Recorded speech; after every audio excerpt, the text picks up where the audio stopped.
Hi guys, welcome to study India today. और आज हम बात करेंगे top 10 current affairs of 4 June 2020।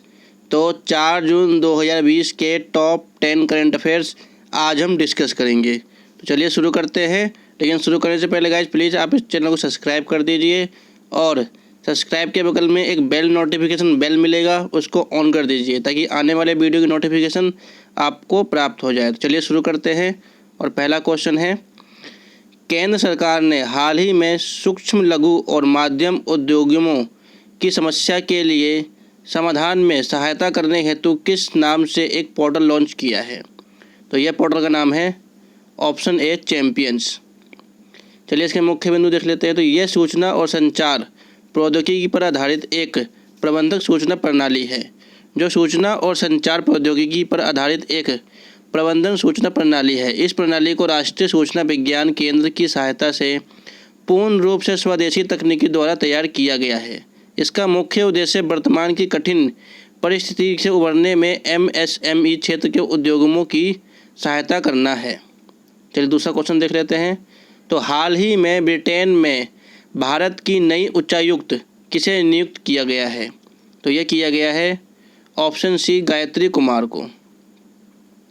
विदेश मंत्रालय ने 2 जून 2020 को कहा कि अनुभवी राजनयिक गायत्री कुमार को ब्रिटेन में भारत का अगला उच्चायुक्त नियुक्त किया गया है। साल 1986 बैच के भारतीय विदेश सेवा के अधिकारी कुमार रुचि घनश्याम की जगह लेंगी और वर्तमान में गायत्री कुमार बेल्जियम, लग्जमबर्ग और यूरोपीय यूनियन में बतौर भारतीय राजदूत सेवाएं दे रही हैं।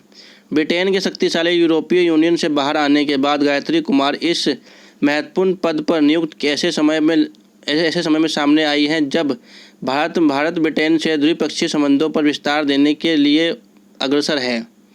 गायत्री कुमार पेरिस, काठमांडू, लिस्बन और जिनेवा के अलावा कई भारतीय मिशन में भी सेवाएं दे चुकी हैं।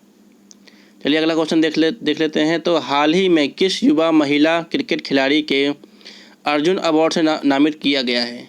तो वो खिलाड़ी हैं ऑप्शन ए दीप्ति शर्मा को। दीप्ति शर्मा एक भारतीय क्रिकेटर हैं जिन्होंने 28 नवंबर 2014 को दक्षिण अफ्रीका के खिलाफ वनडे में अंतर्राष्ट्रीय क्रिकेट में अपना पहला प्रदर्शन किया। वे एक बाएं हाथ के बल्लेबाज हैं और राइट आर्म की मध्यम गति वाली गेंदबाजी करती हैं। अर्जुन पुरस्कार खिलाड़ियों को दिए जाने वाला एक पुरस्कार है जो भारत सरकार द्वारा खेल के क्षेत्र में उत्कृष्ट प्रदर्शन के लिए दिया जाता है।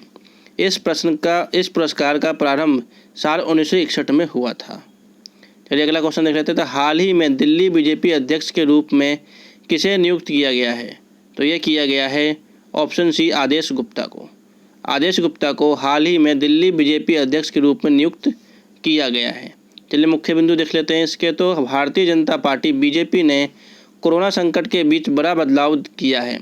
दिल्ली में बीजेपी अध्यक्ष पद से मनोज तिवारी को हटा दिया गया है। अब उनकी जगह पर आदेश कुमार गुप्ता को दिल्ली बीजेपी की कमान दी गई है। आदेश कुमार गुप्ता दिल्ली की ज़मीनी राजनीति से जुड़े हुए एक नेता हैं और आदेश गुप्ता के पास पार्षद और नॉर्थ दिल्ली के मेयर का तजुर्बा है, यानी दिल्ली की सियासत में उनका तजुर्बा काफ़ी नीचे तक है। आदेश गुप्ता मूल रूप से उत्तर प्रदेश यूपी के रहने वाले हैं। वे कॉलेज की पढ़ाई पूरी करने के बाद दिल्ली आ गए थे। चलिए अगला क्वेश्चन देख लेते हैं। तो हाल ही में किस चक्रवाती तूफान के वजह से महाराष्ट्र एवं गुजरात में अलर्ट जारी किया गया है? तो वो तूफान है ऑप्शन डी निसर्ग। मुंबई के ज़्यादातर इलाकों में तेज़ हवाओं के साथ बारिश हो रही है। मुंबई और गुजरात के ज़्यादातर इलाकों में रेड अलर्ट जारी है।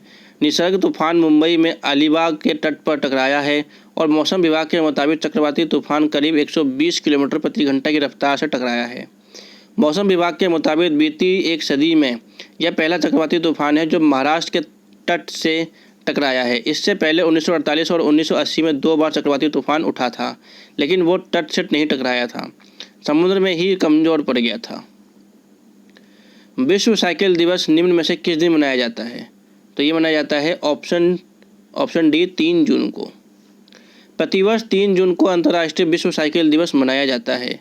संयुक्त राष्ट्र द्वारा पहला आधिकारिक विश्व साइकिल दिवस 3 जून को 2018 को मनाया गया था। यह दिवस परिवहन के लिए एक सरल, किफ़ायती, भरोसेमंद और पर्यावरण की सुरक्षा को प्रोत्साहित करने के लिए मनाया जाता है।